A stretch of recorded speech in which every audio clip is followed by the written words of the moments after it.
Hi, welcome to Yo-Yo Talk and happy Thanksgiving. I hope you have eaten to excess. I know Sean has, and actually he ate to excess even before Thanksgiving.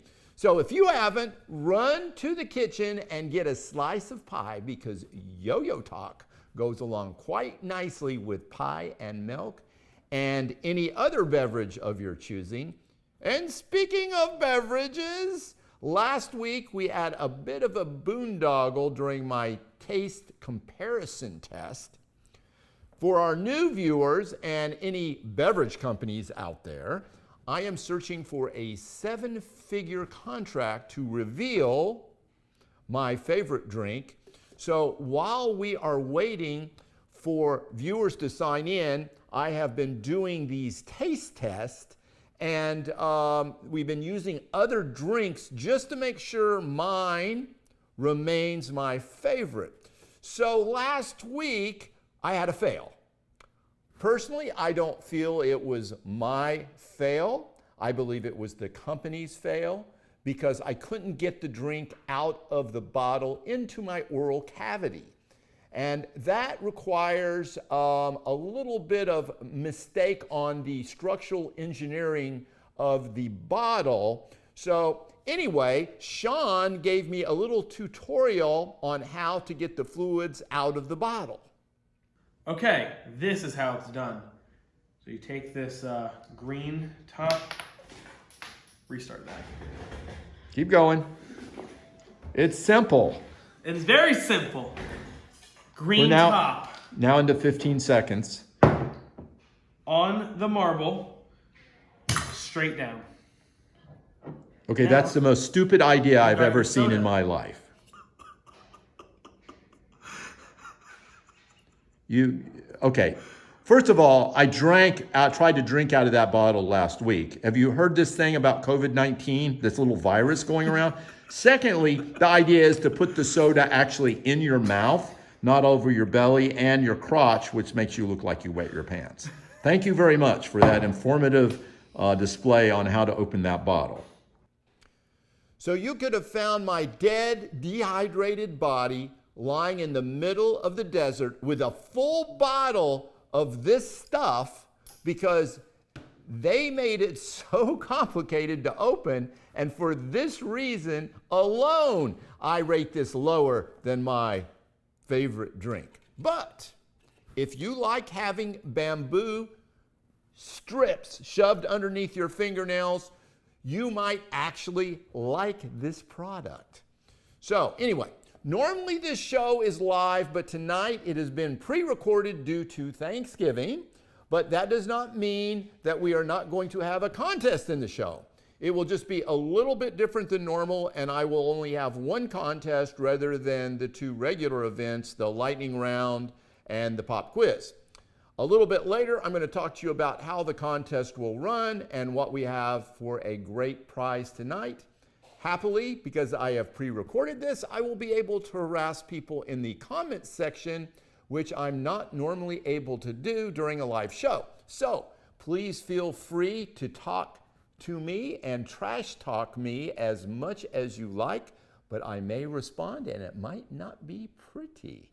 So to recap what happened last week in our trivia contest, there were 3 events during the show of our Ask Doc Lucky Anything segment. The Nickinator has again raised himself from the fiery bowels of the earth to redeem his legendary status as the trivia master of yo-yos by winning both the lightning round and the pop quiz in the show. He got the answer correct for what year was Don Duncan Jr.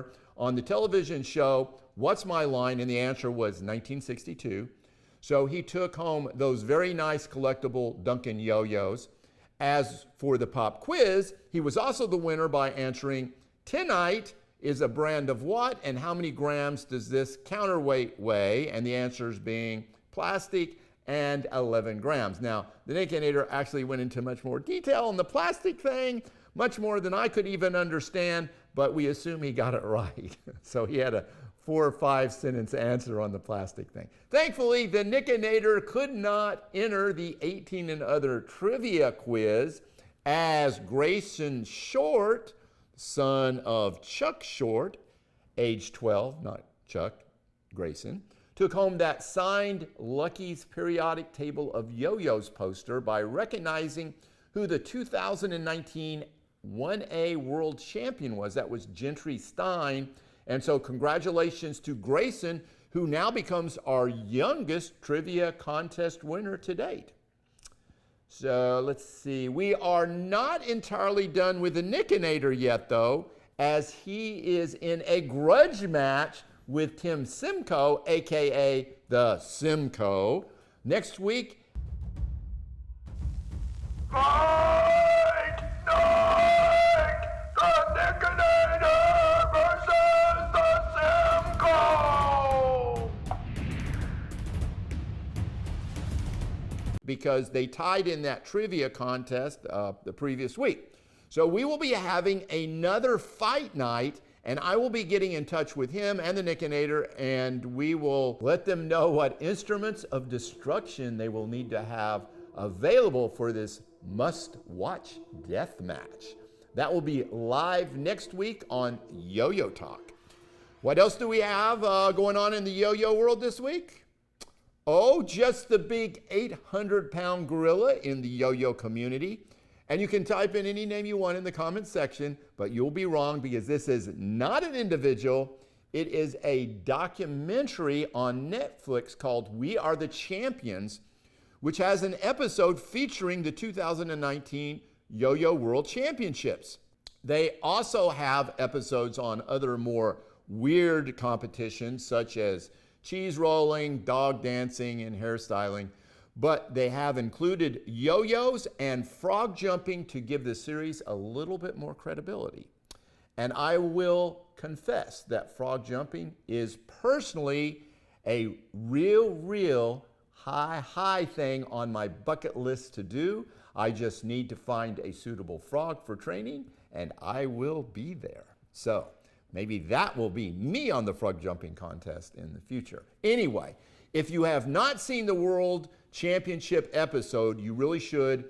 It is incredibly well done, and it may be one of the best documentaries on the yo-yo out there, only for the sake that they had a great production budget and excellent production value.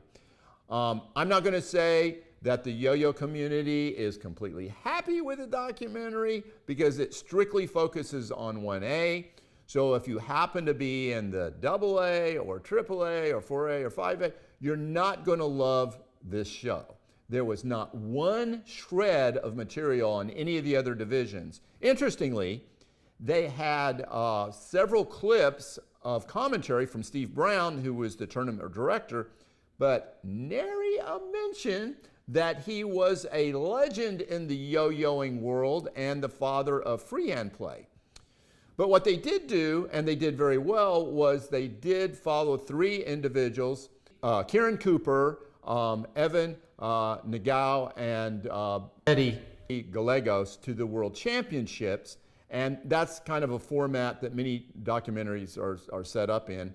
And it was really well filmed, and all these individuals that were highlighted were incredibly amazing players. And it was just a shame that more credit could not have been shared. But I get it. As a filmmaker, you have to keep the film sharp and tight, and that's the way they did it. So, in my humble opinion, on the pro side of the film, it was well filmed with a good storyline and a great production value. It was a fantastic exposure to the general public about our sport and the wonderful acknowledgement of the World Championships as being a significant, serious competitive event. On the con side, absolutely no mention, zero, of any of the other styles of play and the awesome talent associated with those styles. There was no historical perspective, which I, as a collector and historian, always like to see. And it was slightly disingenuous in noting that women really have no history of competing along the side of guys in finals of World Championships. I know they were strictly talking about 1A, But we all know that Jen Baybrook won Worlds in AA against the guys, and I believe was also in the finals of 1A. So, and that was, I believe, the same year. So, a more encouraging message for the women might have been a little bit better. Not to say that Betty is not a phenomenal player, because she was, and very inspirational in the film. So there you have it. It's a must-watch film if you're a yo-yoer, and encourage your people that are non-yo-yoers to watch, because they might get a little bit more sense of what goes on to become a really good contestant in the World Championships. It's on Netflix, and if you're one of the 3 people in the world out there that don't have Netflix, you're just flat out of luck. But maybe you can go over to your friend's house, and with a little bit of good fudge, maybe they'll let you watch this show, or maybe just take them some cocaine. That'll work too. Okay, I've got some more good stuff coming up that I want to talk about, but first, since I did promise you a contest this week, this is the way it's going to go down. It's very easy. All you have to do is type in the comment section, "I watched Yo-Yo Talk on Thanksgiving," or something similar to that, okay? It doesn't have to be word for word. Now, you can only get to put this in one time. You can't type this in 50,000 times, Nickinator, because I know he would, trust me on this, stay up till 4 in the morning typing in that phrase 50,000 times. But in this case, everybody has an equal chance of winning. You just type in that phrase. We will see how many entries there are. We'll count them up, and then we'll get a randomizer to pull a random number, which will then count down to what our winner is. And the best part is you have until Sunday to watch this show. So if you're watching a little bit later and not watching, quote, live right now on Thanksgiving, and it's Friday or Saturday or early Sunday morning, you still have a chance to win this, unlike our regular shows, which are all live. So make sure that you type in, "I watched the Yo-Yo Talk Thanksgiving episode." And so let's see what you're playing for. Check this out. I call this the Legends Yo-Yo Pile. Okay, we've got 3 signature yo-yos here of some yo-yoing legends, all in the National Yo-Yoing Hall of Fame. Coming up is the Bob Rule yo-yo. This is from the 70s. Then we've got a Dennis McBride yo-yo, and that has been autographed. And then finally, we have a Magic yo-yo autographed by Dale Oliver. Quite a collectible grouping here. Okay, that's what you're playing for. Just type in those few words, "I watched Yo-Yo Talk's Thanksgiving episode," in the comments section. You only get to enter it once. The randomizer will pick the winner on Sunday in the afternoon or evening. Now, I wanted to show you these. These are some of the yo-yos from John Gates he just sent to me. John actually is on our leaderboard right now as far as the National Yo-Yo Hall of Fame for total nominations, which if he maintains that will get him in that final 10. So I just wanted to show you what John has been working on. So let's take a look at that. The big one is called a Gibby. It's hollow. The one with the handwriting on it is called the OM, and the slim one is called the SE. The Gibby was engraved at a local school near John, and the OM had a typo for the date. It should have said 9/10/20 to commemorate the day he was on Yo-Yo Talk. I also happened to pick up this old blueprint of the American Spinner yo-yo. If you remember that, they're really notable for having all those jeweled version. It's a very cool. They had great finishes and all that. But anyway, I think the blueprint is certainly frame-worthy. I didn't even know they did blueprints of yo-yos back in the day. I guess everything's CAD now. Anyway, it's a nice piece of yo-yo art to be displayed. So just wanted to show you that. And here's something I wanted to show you guys. It is Mr. Bandalore's Scorching Score of the Week. And it wasn't the buyer that got the score on this. And I think I may have talked about this on the show earlier, but let's take a look at that.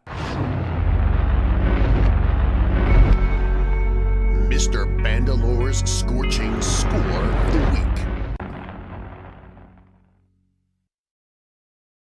So this patch was originally listed as $1,000. I contacted the seller and said, look, you've got this listed as a Pedro Flores patch. That's incorrect. You're not going to get that price, but if you list it appropriately and what type the patch really is, you'd still sell it because it's rare. So I took Pedro Flores off the title, but he kept it in the body of the description. And so this is actually a Royal patch. Chico was the nickname for Joe Radovan, the owner of the Royal Yo-Yo Company, and he also made Chico yo-yos. So this is an early patch. It's Royal, but it's not a Pedro Flores patch. So the person that bought this, and the guy even showed a picture of a Flores yo-yo in with it, saying he believed that that's what the patch was from. But that is totally incorrect. So somebody spent $500, not on a Flores patch, but on a Royal patch. So I hope that was not one of our viewers that purchased that patch. And it is old and it is collectible, but it is not what it is as described. So hopefully our viewers were wise to that one. And here's a photo I have to show you because you don't see this every day. Here is my Guinness World Record yo-yo from 1992. The yo-yo is still in its package, 6 feet tall, 820 pounds. And that is a very worthy yo-yo, my friends. My next door neighbors owned a Corvette, which they were parking next to it, but they were embarrassed for the yo-yo being seen next to a Corvette that looked so shabby. So since this was such a magnificent piece of art, they decided to buy a Ferrari so it could fit right in with the yo-yo. Certainly that is a step in the right direction, but really, a Lamborghini would have fit in much nicer with that yo-yo. Just saying. And speaking of Lamborghinis, yes, there are Lamborghini yo-yos if you can't afford the real thing, like most of the yo-yoing community, except for Mark McBride, who I'm told does drive a Lamborghini to work and to his secret agent meetings. It all makes sense now. Anyway, I would also like to clear up the Astro Boy controversy, which occurred, I believe, last week's show. Sean, the show's producer, denigrated Astro Boy as it being merely a cartoon. I, on the other hand, with the wisdom of the ages, responded that Astro Boy was the foundation of all the modern anime. Basically, it should be revered. So, Sean, read it to me, please. Sean, read it to me. Sean, read it right now. What does it say on the internet, please? Yeah, say it a little louder. All your favorite anime can be traced back to Astro Boy. Thank you very much. Thank you. Thank you. And there you have it. And to all your losers that sided with Sean, Dr. Elephant will be visiting you late tonight with a very large syringe. That's a little Astro Boy reference. There is a new yo-yo book that you might want to check out, a biography on Don Duncan Sr. called Duncan the Yo-Yo King. I have my copy ordered, so I can't review it yet, but I will tell you more about it next week after I get a copy in my hands. The author is Vilma Daniels, the same author as who wrote the book Lucky Is As Lucky Does. Lucky Is As Lucky Does is not quite a bestseller yet, but my naughty videos haven't been released yet, so who knows? I did know that Velma did quite a bit of research for the book, so I think it will be a very interesting read. You can order the paperback on Amazon right now. I don't think it's out yet in any other formats. And a heads up for Black Friday tomorrow. We reached out to some of the online yo-yo companies, and there wasn't much Black Friday momentum going on in the yo-yo world, but we do have a special on Black Friday from Dr. Popular's online store. And let's take a look at what he's got. So Doc Popular has $15 off on his 3 most popular models, the Weekender, the Icarus, and the Bolt. And he has a special sale on Knife Tank, his card game. So that's his Black Friday special. So make sure you check that out tomorrow.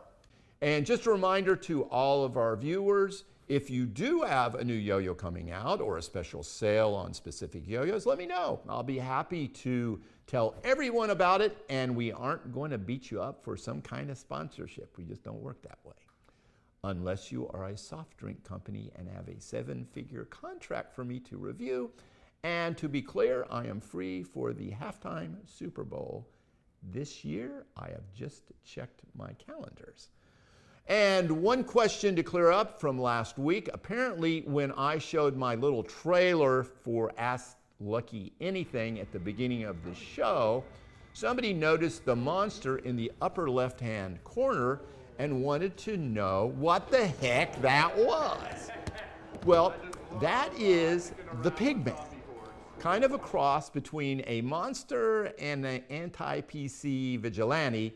And honestly, that's probably the best explanation I can come up with so far.